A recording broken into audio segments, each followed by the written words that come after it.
Hey, what's up guys? Today, I'll show you a horror mystery film, Tourist Trap. Spoilers ahead, watch out and take care. The movie begins with a man rolling down a flat tire in the middle of an empty road. Simultaneously, a Jeep vehicle ridden by 3 people, named Jerry, Becky, and Molly, stops beside the road to help their friend. The woman, named Eileen, informs the 3 that they had a flat tire while driving, so her boyfriend went to find a gas station.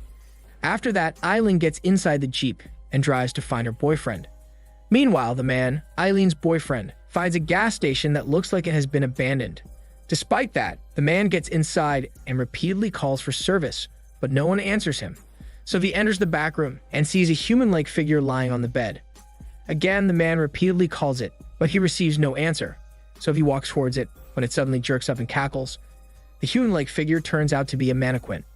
Creeped out, the man attempts to leave, when the door suddenly locks on its own.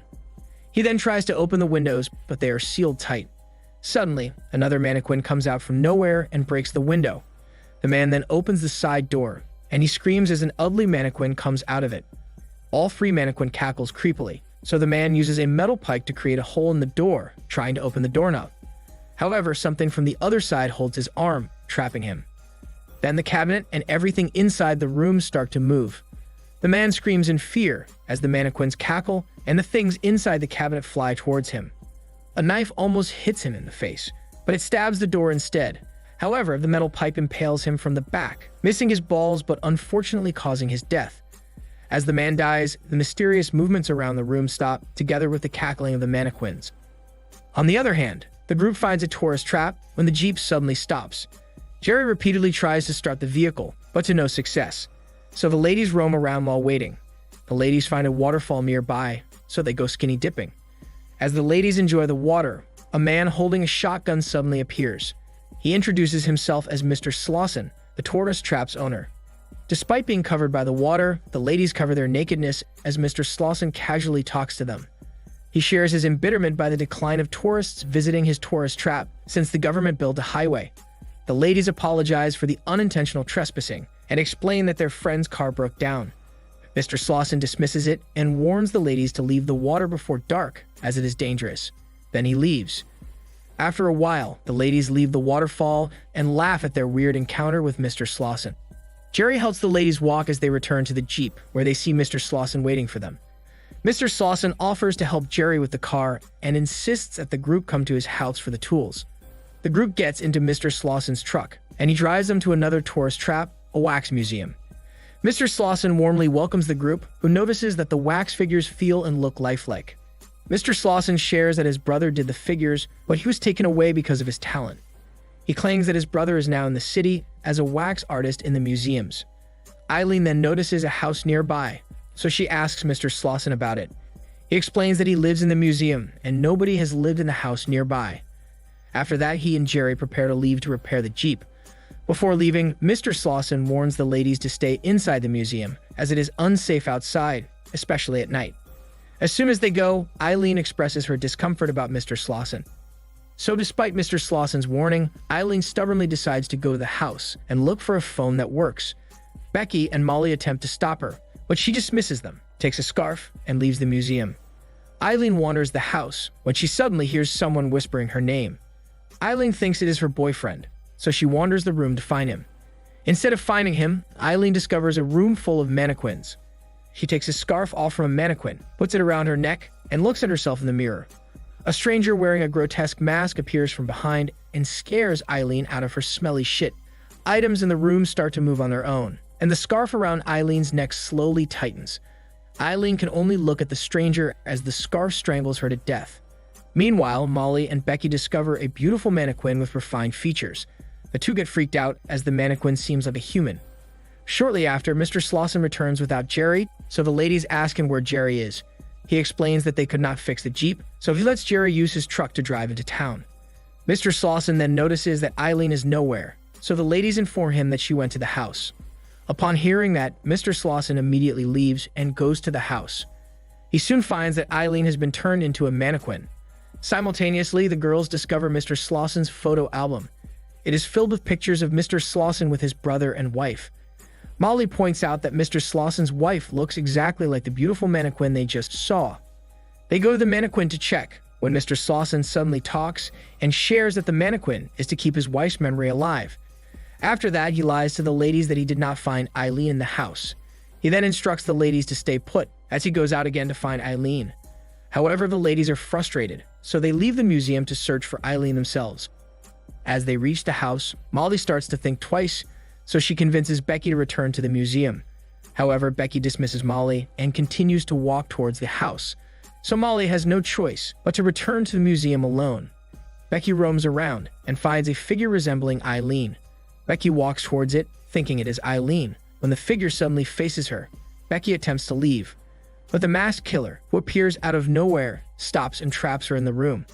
Then, multiple mannequins from a closet attack Becky, who is almost unconscious from the impact. The masked killer then kneels beside her, so Becky hits him with the mannequin's hand, knocking him out. Then Becky attempts to leave, but the mannequins start to move on their own and attack her, knocking her out. Following that, the masked killer takes Becky to the basement where he kept Jerry tied on the railings and an unknown woman strapped on a table. The masked killer ties Becky and leaves after. As soon as he leaves, Jerry wakes up Becky and informs her that the killer is Slauson's brother. The woman then interferes and tells them that the brother will kill them all. Suddenly, the brother attacks the woman while she's traveling along the highway, and later on, he holds her captive. The brother then returns to the basement and starts to torture the helpless woman. He nails the garter around the woman's head, so she cannot move. He then takes sticky plastic and slowly covers the woman's head. The woman desperately tries to breathe as her airways get covered, but she quickly runs out of air and dies from suffocation.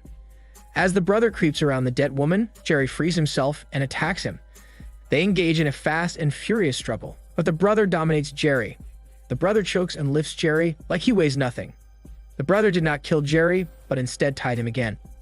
As the brother works on his art, he shares his hatred for Mr. Slauson, who forced him to wear masks. He claims that Mr. Slauson is jealous of him because he is more good-looking and rich in hormones. On the other hand, Molly starts to worry about her friends, so she goes to the house even though scared. As Molly almost reaches the house, she hears a man's voice whispering her name. Then suddenly, the brother comes out, holding a mannequin's head that looks like his mask. Molly immediately runs away, but the brother chases her, calling her his little girl. Molly climbs onto a fence, so the brother tosses the head on the other side to scare her. Molly screams in fright as the head yells her name. Molly runs fastly into the woods when she sees Mr. Slauson's car. Molly frantically cries as she explains that someone is chasing her to kill her. Although confused, Mr. Slauson drives Molly back to the museum, but on the way, Molly reveals that her killer is wearing a mask. Mr. Slauson suddenly stops the truck and informs Molly that the killer is his brother. Mr. Slauson starts the truck again, as he shares that his brother was so jealous of him that he wanted everything Mr. Slauson had, including his good-looking face. Moments later, they finally arrive at the museum, and Mr. Slauson gives Molly the shotgun to protect herself while he goes inside to find the radio. The silence and darkness cause Molly to be anxious, so she repeatedly screams Mr. Slauson's name to overpower her fear. However, the brother appears behind her, so Molly faces him and repeatedly shoots him. However, instead of aching the pain, the brother laughs at Molly and explains that the weapon is loaded with blanks. The brother then removes his mask, revealing himself to be Mr. Slauson. It turns out that there is no Slauson's brother at all. Mr. Slauson made it all up because he is insane.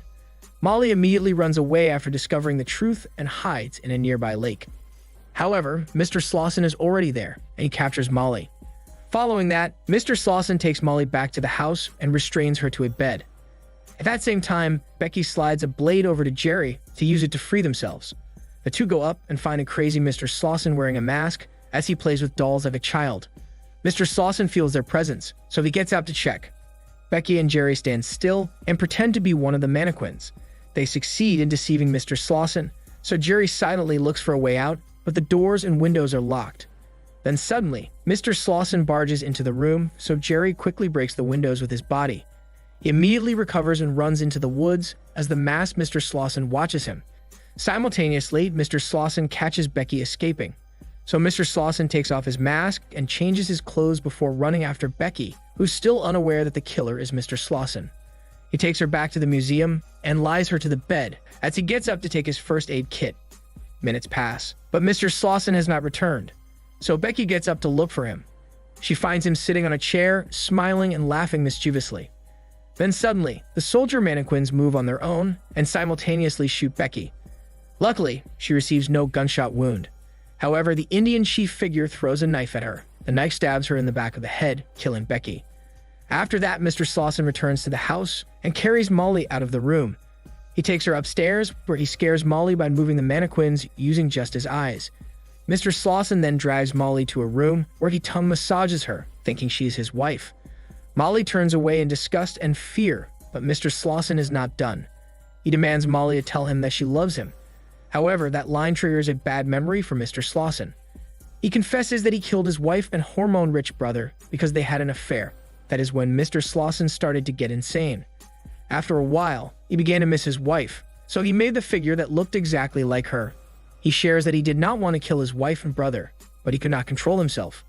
Suddenly, they hear Jerry yelling Molly's name, followed by Jerry breaking in. Molly slowly walks towards Jerry and instructs him to kill Mr. Slauson, who is staring at them. Mr. Slauson laughs in bemusement and tells Molly that Jerry cannot kill him. Molly looks at Jerry, who is unknowingly turned into a mannequin. Mr. Slauson continues to laugh as he destroys Jerry's mannequin. The rest of the mannequin then starts to move as if they are alive. Mr. Slauson dances with the figure of his wife, who Molly sees come to life. Overwhelmed by everything, Molly takes an axe and kills Mr. Slauson. The following day, Molly slowly becomes insane as she sees her friends now turned into mannequins. With smiles, she then drives with them back to the city, indicating that she might be the next Mr. Slauson. This is Daniel's CC Movie Channel. Stay safe and enjoy your day.